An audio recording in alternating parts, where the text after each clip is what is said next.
भारतीय नागरिक सुरक्षा संहिता 2023 इसने रिप्लेस किया है क्रिमिनल प्रोसीजर कोड 1973 46 ऑफ 2023। ये भी याद रखना ज़रूरी है। इसका मतलब है कि 2023 में जितने भी एक्ट पास हुए हैं इसका नंबर 46 है। ये 46 एक्ट है पास होने वाला 2023 में। 25 दिसंबर 2023 ये डेट ऑफ इनेक्टमेंट है। ये भी एग्ज़ाम में पूछे जाते हैं। इनेक्टमेंट का मतलब होता है जब पार्लियामेंट किसी बिल को पास कर देती है और प्रेसिडेंट उसको असेंट दे देता है, मतलब सिग्नेचर कर देता है, तो वह बिल कानून बन जाता है। मतलब डेट ऑफ सिग्नेचर कह लो, इसको डेट ऑफ इनेक्टमेंट कहते हैं। इनेक्ट हो जाने का मतलब ये नहीं है कि उसी दिन लागू भी हो गया है। इन्फोर्समेंट का डेट अलग होता है, जिस दिन कानून जनता पर लागू हो जाती है और कोर्ट और पुलिस उसे फॉलो करने लगती है। तो डेट ऑफ इनेक्टमेंट अलग होता है और डेट ऑफ इन्फोर्समेंट अलग होता है। डेट ऑफ इनेक्टमेंट है 25 दिसंबर 2023 और डेट ऑफ इन्फोर्समेंट हम सब जानते हैं कि 1 जुलाई 2024 से ये न्यू लॉ सारा इन्फोर्स हुआ था।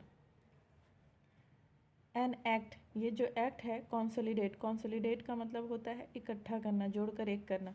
एंड अमेंड का मतलब अपडेट करना, सुधारना। The law relating to criminal procedure code, criminal procedure से रिलेटेड जितने भी लॉ है उसको ये एक्ट कॉन्सोलिडेट करती है और अमेंड करती है। B it enacted by parliament, ये पार्लियामेंट के द्वारा इनेक्ट किया गया, मतलब लागू किया गया। In the 74th year of Republic of India, Republic का मतलब रिपब्लिक डे किसको कहते हैं, जिस दिन हमारा संविधान लागू हुआ था। तो डे ऑफ रिपब्लिक के 74वें साल में पार्लियामेंट के द्वारा इस एक्ट को इनेक्ट किया गया, इस लॉ को। चैप्टर वन और ये जो 1 है इसको हम सेक्शन कहते हैं। सेक्शन 1 में ये जो ब्लैक लिखा हुआ बोल्ड लेटर में, इसको हम मार्जिनल नोट कहते हैं। किसी सेक्शन का मार्जिनल नोट वो होता है जो वो बताता है कि सेक्शन के अंदर किस बारे में बात की गई है। तो सब सेक्शन 1 में शॉर्ट टाइटल मतलब कि इस एक्ट का नाम क्या होगा। एक्सटेंट मतलब कहाँ कहाँ ये लागू होगी, कहाँ नहीं होगी। एंड कमेंसमेंट, कब से ये इन्फोर्स होगा, वो कमेंसमेंट डेट सेक्शन 1 में इस बारे में बात की गई है। सेक्शन 1 का ये जो अंदर 1 होता है इसको सब सेक्शन कहते हैं। सब सेक्शन 1 में कह रहा है दिस एक्ट में बी कॉल्ड, इस एक्ट को कहा जा सकता है भारतीय नागरिक सुरक्षा संहिता। मतलब इसका शॉर्ट टाइटल क्या है, भारतीय नागरिक सुरक्षा संहिता। और सेक्शन 1 का ये के अंदर जो 2 है इसको सब सेक्शन 2 कहते हैं। सेक्शन 1 का सब सेक्शन 2, इसमें किस बारे में बात की गई है, the provision of this Sanhita. उसके बाद हम यहाँ देखेंगे shall not apply to state of Nagaland and tribal area. जो प्रोविज़न है, जो कानून और नियम जो है इस संहिता में, संहिता का मतलब जो किसी लॉ से रिलेटेड जितने भी रूल है उसको, मतलब ऑर्गेनाइज कलेक्शन ऑफ रूल किसी कानून से रिलेटेड, उसको संहिता कहते हैं। तो बुक, एक रूल का बुक। तो जितना भी नियम और कानून इस संहिता में दिया गया है वो अप्लाई नहीं होगा नागालैंड एंड ट्राइबल एरियाज़ में। फिर हम यहाँ देखेंगे अदर देन दोज, उसको छोड़ के, उसके अलावा जो संबंधित है, रिलेटेड है चैप्टर 9, 11, 12। चैप्टर 9, 11, 12 के अलावा जितने भी प्रोविज़न है इस संहिता में वो अप्लाई नहीं होगा स्टेट ऑफ नागालैंड और ट्राइबल एरिया में। इसके बाद हम देखेंगे बट द कंसर्न स्टेट किसको कह रहे हैं, जिसके बारे में हम ऊपर बात की, नागालैंड और ट्राइबल एरिया। वहाँ के जो स्टेट गवर्नमेंट है, मे का मतलब लॉ में होता है कि नॉट मैंडेटरी नहीं है, ये कंपलसरी नहीं है, डिस्क्रेशन है, मर्जी है स्टेट की कि चाहे तो अप्लाई कर दे सच प्रोविज़न मतलब प्रोविज़न ऑफ दिस संहिता और एनी वन ऑफ देम, या उसमें से कुछ संहिता को, या तो पूरे स्टेट पे या स्टेट के कोई एक पार्ट पे, नागालैंड और ट्राइबल एरिया के।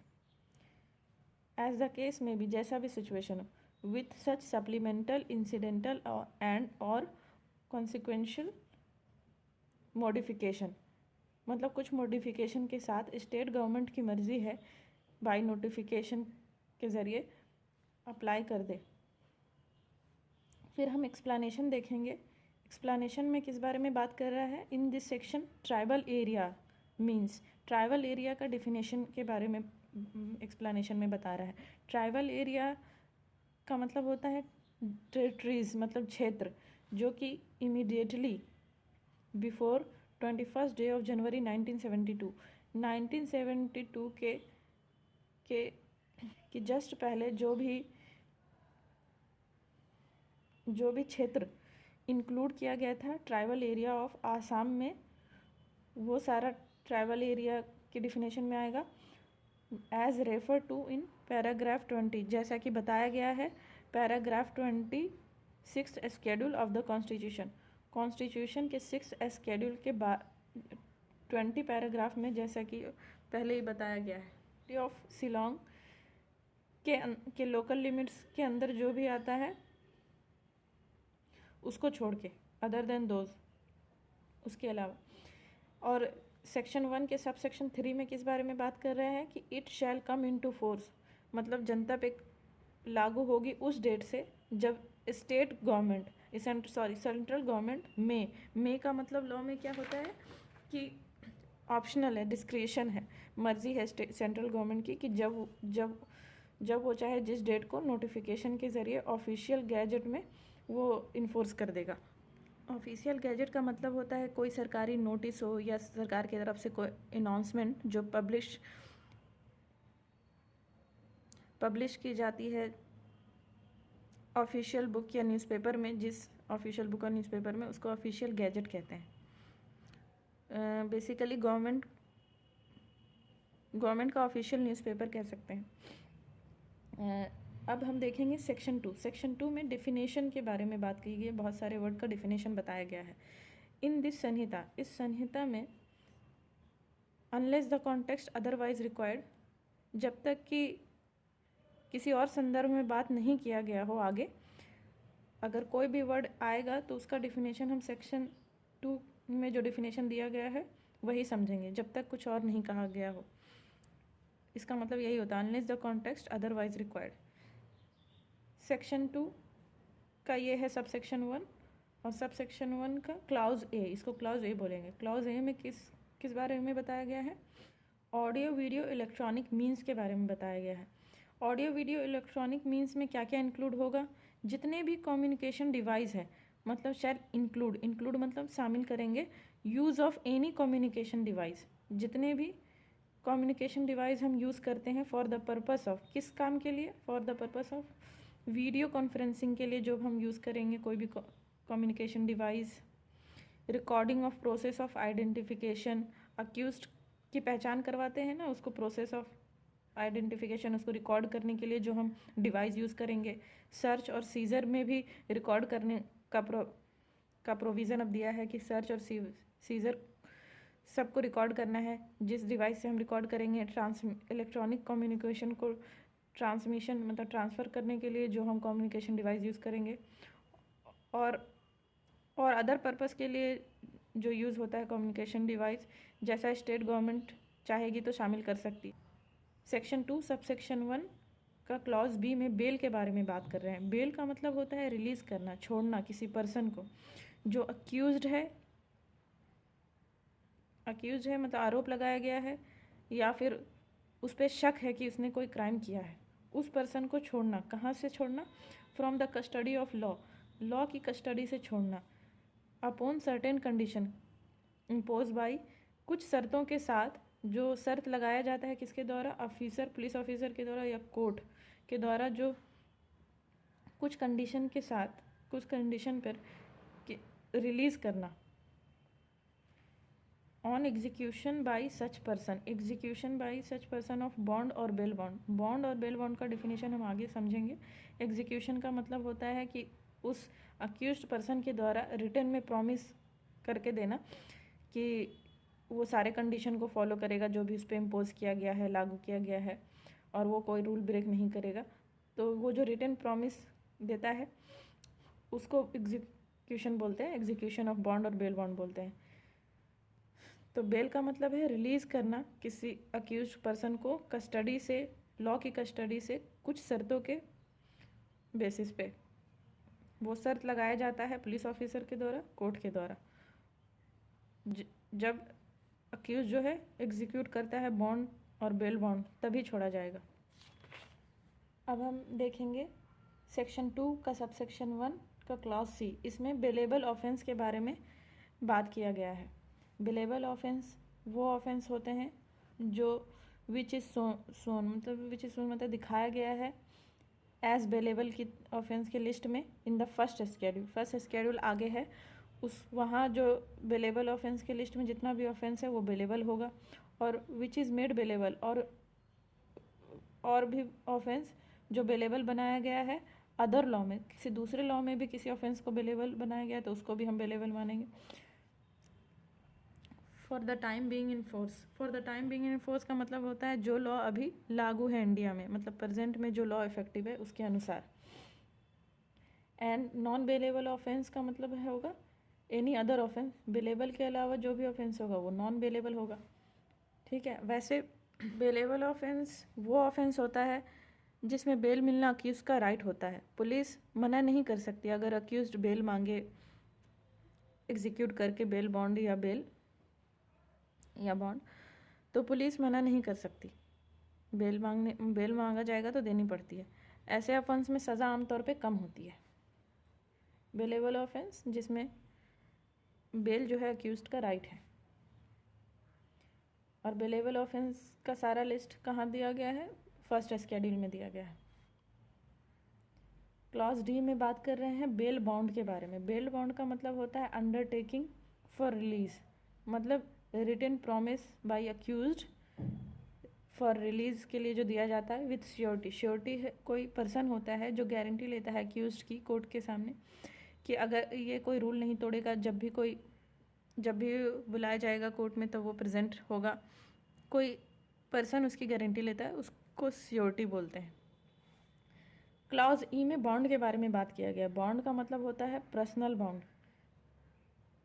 वही चीज़ है, बेल बॉन्ड ही है मगर विदाउट श्योरिटी। सिर्फ अंडरटेकिंग जो देते हैं ना फॉर रिलीज के लिए, सिर्फ रिटन स्टेटमेंट जो दिया जाता है अक्यूज्ड के द्वारा बिना श्योरिटी के, उसको बॉन्ड कहते हैं। और श्योरिटी के साथ जब देंगे तो बेल बॉन्ड कहा जाएगा। क्लॉज एफ में चार्ज के बारे में बताया गया है। चार्ज जो है एक स्पेसिफिक एक्यूजिशन होता है, इल्ज़ाम होता है जो कोर्ट के द्वारा ऑफिशियली लगाया जाता है अगेंस्ट द पर्सन जिस पे इल्ज़ाम लगाया गया है कि इसने ऑफेंस किया है, उसको ऑफिशियली उसके अगेंस्ट इल्ज़ाम लगाया जाता है कोर्ट के द्वारा आफ्टर इन्वेस्टिगेशन। तो इसमें जो है हेड ऑफ चार्ज, मतलब जितने भी ऑफेंस होते हैं, चार्ज में एक से ज़्यादा ऑफेंस भी तो होते हैं एलिगेशन, वो सबको इंक्लूड करता है चार्ज जो है कोर्ट के द्वारा फ्रेम किया जाता है after satisfied of criminal investigation. और एक और बात यहाँ पे याद रखना है कि ट्रायल कब शुरू होती है। ट्रायल जो है ना, चार्ज फ्रेम करने के बाद ट्रायल शुरू हो जाती है। ये पूछा जाता है एग्ज़ाम में। Trial begins after framing of charge. इसमें ये बात याद रखनी ज़रूरी है। क्लॉज जी में क्या है? कॉग्निजेबल ऑफेंस का डिफिनेशन है। कॉग्निजेबल ऑफेंस या कॉग्निजेबल केस वो होता है जहाँ पुलिस ऑफिसर जो है अरेस्ट कर सकती है बिना वारंट के। यहाँ बस यही याद रखना है। वारंट का मतलब होता है कोर्ट का written order to the police. तो कोर्ट के ऑर्डर के बगैर जो है कॉग्निजेबल ऑफेंस में अरेस्ट कर सकती है पुलिस के पास ये पावर है। क्लॉज एच में कंप्लेंट का डिफिनेशन दिया गया है। कंप्लेंट का मतलब होता है एलिगेशन, इल्ज़ाम जो लगाया जाता है या तो ओरली या राइटिंग में मजिस्ट्रेट के पास। हम शिकायत करते हैं मजिस्ट्रेट के पास with a view to his taking action, इस उद्देश्य से कि वो एक्शन लेगा उस पर्सन के खिलाफ जो कि नोन है या अननोन हो, कमिट किया है offence, has committed an offence, तो कंप्लेंट में हमको इतना ही याद रखना है कि कंप्लेंट ओरली भी हो सकता है, राइटिंग में भी हो सकता है, टू द मजिस्ट्रेट के पास होता है, और but not include police report. Complaint जो है वो इंक्लूड नहीं करता पुलिस रिपोर्ट को, इसमें इतना ही याद रखना है। एक्सप्लेनेशन में कह रहा है a report made by police officer in case which disclose after investigation. एक रिपोर्ट है जो पुलिस ऑफिसर के द्वारा बनाया गया है, जो डिस्क्लोज करता है, बाद में प्रदर्शित करता है, दिखाता है आफ्टर इन्वेस्टिगेशन के बाद, the commission of non cognizable offence, कि जो ऑफेंस है वो नॉन कॉग्निजेबल है, इन्वेस्टिगेशन के बाद ये पता चलता है। तो वो जो रिपोर्ट बनाया गया है पुलिस के द्वारा उसको हम कंप्लेंट मानेंगे, डीम टू बी कंप्लेंट, उसको कंप्लेंट समझा जाएगा। एंड द पुलिस ऑफिसर जो है जिसके द्वारा इन्वेस्टिगेशन किया गया है शैल डीम टू बी कंप्लेनेंट, उसको कंप्लेनेंट माना जाएगा। ऐसा क्यों हो रहा है यहाँ पे कि जब इन्वेस्टिगेशन के बाद, पुलिस के इन्वेस्टिगेशन के बाद अगर लगता है कि ऑफेंस नॉन कॉग्निजेबल है तो पुलिस के द्वारा बनाया गया रिपोर्ट को हम कंप्लेंट क्यों मान रहे हैं? क्योंकि नॉन कॉग्निजेबल ऑफेंस में, जो हम आगे पढ़े कि नॉन कॉग्निजेबल ऑफेंस में जो है मजिस्ट्रेट के डायरेक्शन के बगैर कोई इन्वेस्टिगेशन नहीं कर सकते हैं। इसलिए अगर इन्वेस्टिगेशन के बाद पता चले कि नॉन कॉग्निजेबल ऑफेंस है तो पुलिस रिपोर्ट को हम कंप्लेंट मान लेंगे और पुलिस ऑफिसर को जिसने इन्वेस्टिगेशन किया है उसको कंप्लेनेंट मान लेंगे। क्लॉज आई में इलेक्ट्रॉनिक कम्युनिकेशन के डिफिनेशन के बारे में बात कर रहा है। इलेक्ट्रॉनिक कम्युनिकेशन का मतलब क्या होता है कि कम्युनिकेशन ऑफ एनी रिटन, लिख करके अगर हम कम्युनिकेशन किए हैं या बोल करके या पिक्चर बना करके पिक्टोरियल इंफॉर्मेशन दिए हैं या वीडियो कंटेंट जो है ट्रांसफ़र किया गया है एक पर्सन से दूसरे पर्सन को या एक डिवाइस से दूसरे डिवाइस को, whether from one person to another, from one device to another, एक डिवाइस से दूसरे डिवाइस को, या तो पर्सन से डिवाइस में भेजा गया है या डिवाइस से पर्सन को भेजा गया है, किसी भी इलेक्ट्रॉनिक डिवाइस के ज़रिए, by the means of electronic, किसी इलेक्ट्रॉनिक डिवाइस को यूज़ करके। कौन कौन सा डिवाइस इसमें शामिल होगा? या टेलीफोन के ज़रिए हमने किसी को कम्युनिकेशन किया है, या मोबाइल फ़ोन के ज़रिए कम्युनिकेशन किया है, या अदर वायरलेस टेलीकम्युनिकेशन डिवाइस के ज़रिए किसी से कोई बात की है, लिख के दिया है, या कंप्यूटर के ज़रिए किसी को लिख के कुछ भेजा है, या कोई फिगर बना के भेजा है, या वीडियो भेजा है, और ऑडियो वीडियो प्लेयर के ज़रिए, कैमरा और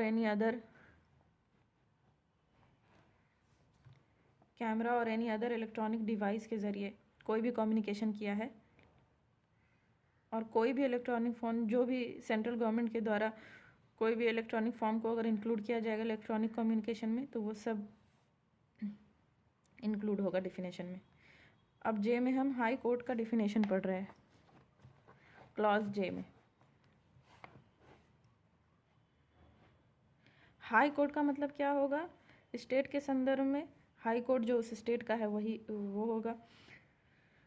और यूनियन टेरिटरी के संबंध में, यूनियन टेरिटरी जो है उसका अपना अलग हाई कोर्ट नहीं होता है, इसलिए गवर्नमेंट जो है लॉ के अकॉर्डिंग डिसाइड कर देती है कि कौन सा स्टेट का हाई कोर्ट उस यूनियन टेरिटरी के केस को देखेगा।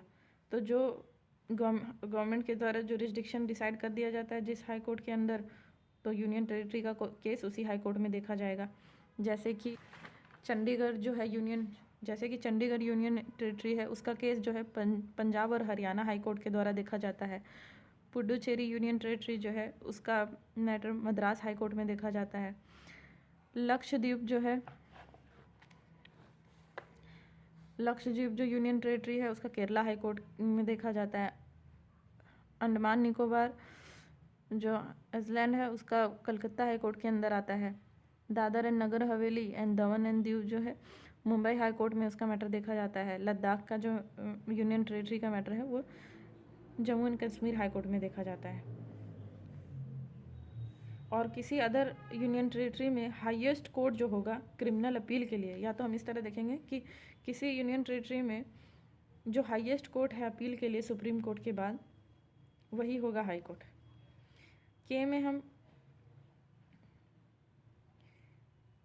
क्लॉज के में इंक्वायरी का डिफिनेशन दिया गया है। मीन्स एवरी इंक्वायरी, जो भी इंक्वायरी ट्रायल के अलावा, अदर देन ट्रायल, इसका मतलब होता है ट्रायल के अलावा कंडक्ट अंडर द संहिता, इस संहिता में कंडक्ट किया जाता है मजिस्ट्रेट और कोर्ट के द्वारा। मजिस्ट्रेट इंक्वायरी में बस इतना याद रखना है कि इंक्वायरी जो है मजिस्ट्रेट और कोर्ट के द्वारा किया जाता है। ट्रायल के अलावा जो भी होता है मजिस्ट्रेट और कोर्ट के द्वारा वो इंक्वायरी में आएगा। के बाद डेफिनेशन इन्वेस्टिगेशन का। इन्वेस्टिगेशन में क्या क्या शामिल होता है? इंक्लूड ऑल प्रोसीडिंग, जितनी भी प्रोसीडिंग है। प्रोसीडिंग का मतलब क्या होता है?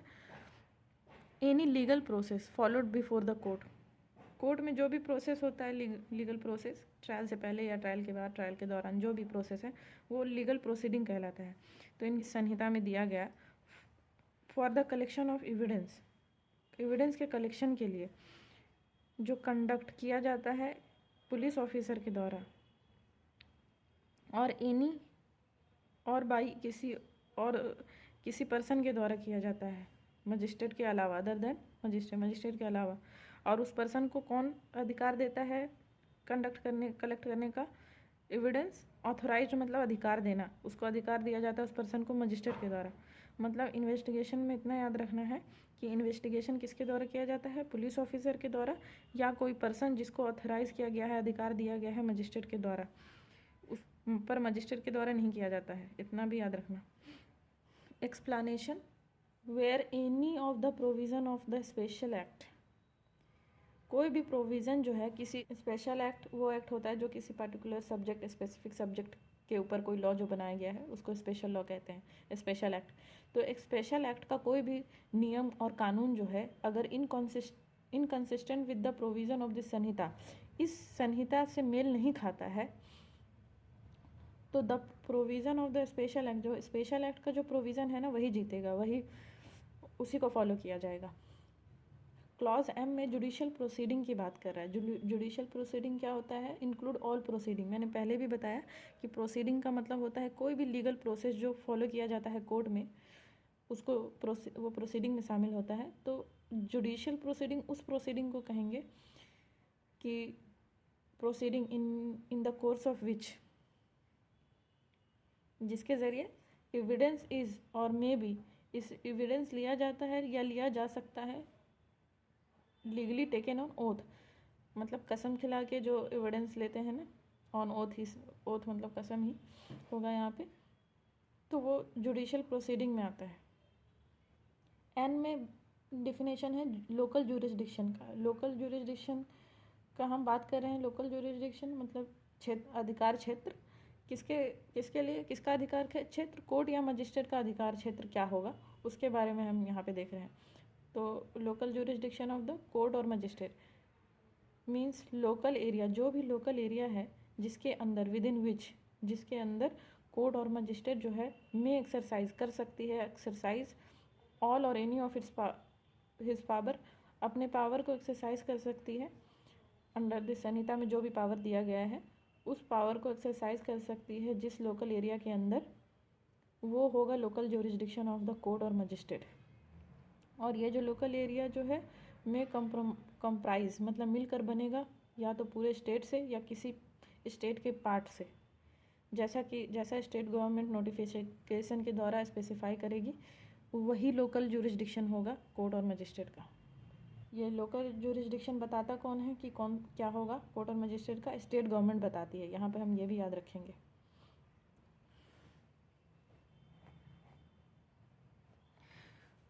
क्लॉज ओ में है नॉन कॉग्निजेबल ऑफेंस का डिफिनेशन। नॉन कॉग्निजेबल ऑफेंस या नॉन कॉग्निजेबल केस वो केस होता है जहाँ पे पुलिस ऑफिसर के पास अथॉरिटी नहीं होती अरेस्ट करने का, विदाउट वारंट। वारंट मतलब रिटन ऑर्डर, कोर्ट के द्वारा रिटन ऑर्डर होता है पुलिस ऑफिसर को अरेस्ट करने का, उसी को वारंट बोलते हैं।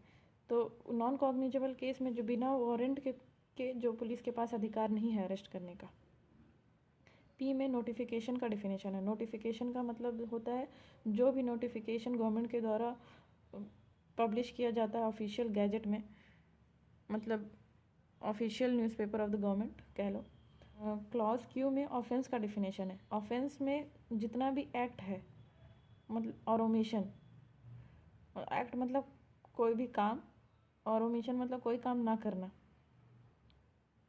उसको पनिशेबल माना गया है लॉ के अंदर। कोई भी काम करना या कोई काम ना करना जिसको लॉ के अंदर पनिशेबल बोला गया है वो ऑफेंस होगा। For the time being in force का मतलब होता है जो लॉ अभी लागू है इंडिया में, प्रेजेंट टाइम में जो लॉ इफेक्टिव है उसके अनुसार जो भी काम करना या जो काम कोई काम ना करना को पनिशेबल बनाया गया है वो सारा ऑफेंस में इंक्लूड होगा। और कोई यहाँ फिर और बोला गया है एंड के बाद और क्या इंक्लूड होता है ऑफेंस में, कोई भी एक्ट जिसके इन रिस्पेक्ट ऑफ विच, जिसके संबंध में कोई कंप्लेंट किया गया है। Section 20 of cattle trespass act, cattle trespass act के सेक्शन 20 के अंदर अगर कोई काम के खिलाफ कंप्लेंट किया गया तो वो भी ऑफेंस में आएगा। क्लॉज आर में officer in charge of the police station का डिफिनेशन दिया गया। Officer in charge of the police station में कौन कौन आएगा? पहले तो officer in charge of the police station में जो इंचार्ज है पुलिस स्टेशन का वो तो इंक्लूड होगा ही, मगर अगर वो अब्सेंट है फ्रॉम द स्टेशन हाउस से और अनेबल है काम करने, बीमार होने की वजह से या किसी और वजह से अपना ड्यूटी परफॉर्म नहीं कर सकता है, तो उसकी जगह पे कोई भी पुलिस ऑफिसर जो प्रेजेंट है स्टेशन हाउस में, जिसका रैंक जो है इंचार्ज ऑफ पुलिस स्टेशन के बाद आता है, next in the rank of such officer, and rank में एवब है कांस्टेबल के रैंक से एवब है, और ऑफिसर इंचार्ज के जस्ट बाद आता है रैंक में, वो पुलिस ऑफिसर भी officer in charge of the police station में इंक्लूड होगा। और when state government so direct, और जब भी स्टेट गवर्नमेंट डायरेक्ट करेगी किसी एनी अदर पुलिस ऑफिसर, कोई भी पुलिस ऑफिसर जो प्रेजेंट है स्टेशन हाउस में, अगर स्टेट गवर्नमेंट उसको डायरेक्ट कर देती है तो वो भी officer in charge of the police station में इंक्लूड होगा। क्लॉज एस में प्लेस का डिफिनेशन दिया गया है। प्लेस में क्या क्या इंक्लूड होगा? हाउस, कोई भी घर, बिल्डिंग, टेंट हो, वो सारा प्लेस में इंक्लूड होगा। व्हीकल, गाड़ी भी, और वेसल मतलब कि जो पानी में चलने वाला कोई भी। और क्लॉज टी में पुलिस रिपोर्ट के बारे में बात किया गया। पुलिस रिपोर्ट वो रिपोर्ट होता है जो फॉरवर्ड किया जाता है, भेजा जाता है पुलिस ऑफिसर के द्वारा मजिस्ट्रेट को, police officer to the magistrate, under subsection 3 of section 193। जो रिपोर्ट फॉरवर्ड किया जाता है पुलिस ऑफिसर के द्वारा मजिस्ट्रेट को, सेक्शन 193 क्लॉज 3 में इन्वेस्टिगेशन के बाद जो भी रिपोर्ट, जो भी डॉक्यूमेंट्स भेजा जाता है पुलिस ऑफिसर के द्वारा मजिस्ट्रेट को, उसको पुलिस रिपोर्ट कहते हैं। क्लॉज यू में पुलिस स्टेशन के बारे में बात किया गया है। पुलिस स्टेशन क्या होता है? वो प्लेस, वो पोस्ट जो डिक्लेयर घोषित किया जाता है जनरली और स्पेशली, आमतौर पे या ख़ास तौर पे स्टेट गवर्नमेंट के द्वारा। पुलिस स्टेशन वो प्लेस होगा जो स्टेट गवर्नमेंट डिक्लेयर करेगी as a police station, to be a police station. And include क्या होगा? लोकल एरिया, कोई भी लोकल एरिया जो स्टेट गवर्नमेंट के द्वारा कोई लोकल एरिया को अगर स्टेट गवर्नमेंट के द्वारा बोला जाएगा पुलिस स्टेशन तो वो भी इंक्लूड होगा। क्लॉज वी में पब्लिक प्रोसिक्यूटर के बारे में बात किया गया। पब्लिक प्रोसिक्यूटर वो पर्सन होता है जिसको अपॉइंट किया गया है अंडर सेक्शन 18 में।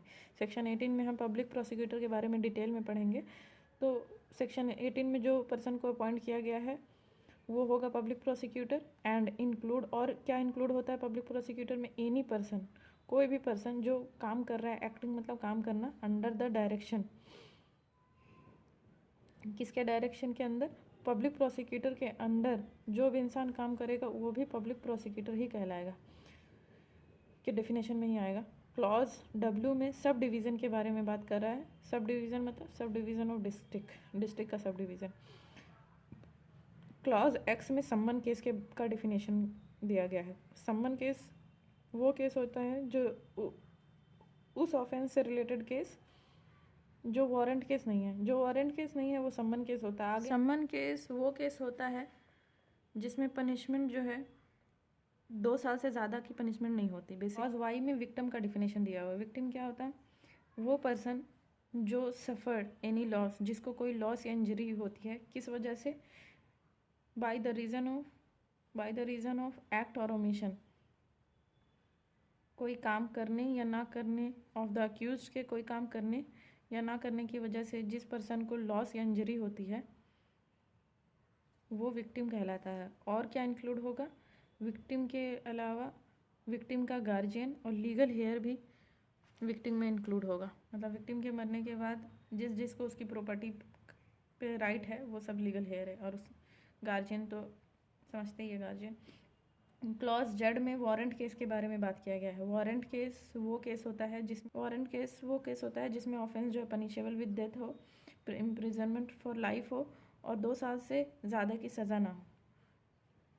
तो वो सारा वर्ड और एक्सप्रेशन यूज्ड हेयर इन, मतलब इस संहिता में जो भी वर्ड और एक्सप्रेशन यूज़ किया गया है और उस एंड नॉट डिफाइन, और डिफाइन नहीं किया गया है, लेकिन डिफाइन किया गया है उस वर्ड और एक्सप्रेशन को इंफॉर्मेशन टेक्नोलॉजी एक्ट 2000 में एंड द भारतीय न्याय संहिता में, तो shall have the same meaning, तो वो सेम मीनिंग यहाँ समझा जाएगा जो उस एक्ट में दिया गया है।